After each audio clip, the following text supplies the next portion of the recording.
Le plus petit deviendra un millier, le moindre une nation puissante. Moi, l'Éternel, je hâterai ces choses en leur temps. Ésaïe 60, 22. Peu importe notre faiblesse et notre pauvreté physique ou intellectuelle, nous pouvons devenir spirituellement forts dans le ciel. Dieu peut même utiliser des gens stupides.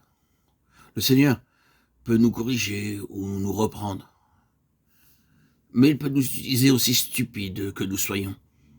Il n'utilise pas toujours de grands hommes ou des hommes instruits, mais c'est souvent par des choses folles et faibles qu'il fait de grandes choses. 1 Corinthiens 1,31. C'est par des vases méprisés qu'il bouleverse le monde. En Inde du Nord, nous avions une réunion dans un certain lieu, il y a de cela bien des années. Il y avait dans le voisinage un pensionnat pour jeunes filles, et celles-ci vinrent aux réunions. Je dis à la directrice que les petites filles ne pourraient pas rester assises trop longtemps, car les réunions duraient 5 ou 6 heures. Alors les fillettes furent envoyées dehors. Après la réunion, le responsable me dit « Accordez-moi quelques minutes, je suis la directrice de cet établissement. » Je faisais le tour de l'école pour voir si tout allait bien quand, à ma grande surprise, je vis tous les enfants de 13 à 14 ans à genoux, priant avec larmes tour à tour. « Seigneur, pardonne-moi, je suis une grande pécheresse. » Je leur demandais pourquoi elles pleuraient et elles répondirent « à cause du péché ».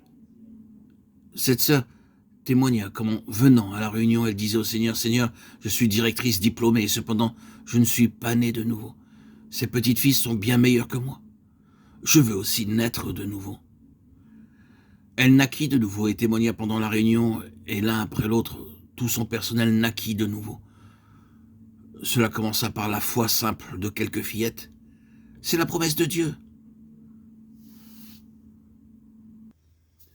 C'est une merveilleuse promesse qui s'accomplit sous mes yeux. Ils rebâtiront sur d'anciennes ruines, ils relèveront d'antiques décombres. Ils renouvelleront des villes ravagées, dévastées depuis longtemps. Des étrangers seront là et feront paître vos troupeaux. Des fils de l'étranger seront vos laboureurs et vos vignerons. Mais vous, on vous appellera sacrificateur de l'Éternel, on vous nommera serviteur de notre Dieu. Vous mangerez les richesses des nations et vous vous glorifierez de leur gloire. Ésaïe 61, 4 à 6. Nous sommes appelés les sacrificateurs de Dieu. Le sacrificateur possède un double privilège. La liberté d'invoquer Dieu pour tout besoin et délivrer le message de Dieu au peuple. Le sacrificateur pouvait entrer dans la présence de Dieu pour trouver le message de Dieu, pour le besoin des autres. Les croyants sont les sacrificateurs de Dieu. Tout croyant a le droit et le privilège d'entrer dans la présence de Dieu à tout moment et pour tout besoin. Nous n'avons besoin d'aucun autre médiateur, car le Seigneur Jésus-Christ est notre médiateur. La liberté nous est donnée en tant que sacrificateurs de Dieu. Nous pouvons entrer dans la présence de Dieu à tout moment. Hébreux 10, 10. En tant que sacrificateurs de Dieu, nous avons la liberté et la hardiesse d'entrer dans sa sainte présence à tout moment, pour toute question et pour tout problème. Spirituellement, en tant que sacrificateurs de Dieu, nous avons le même privilège en faveur de ceux qui vivent dans le péché. Tout d'abord, nous sommes sauvés par la grâce de Dieu et nous pouvons prier pour des amis inconvertis, notre père, notre mère, notre frère, notre sœur, notre mari, notre femme et nos enfants, et Dieu changera merveilleusement leur vie. Souvenez-vous que votre mère ou que quelqu'un d'autre quelque part prie pour vous. Un jour, je me rendis à une réunion au Canada. Je priais longtemps car je n'avais pas de message.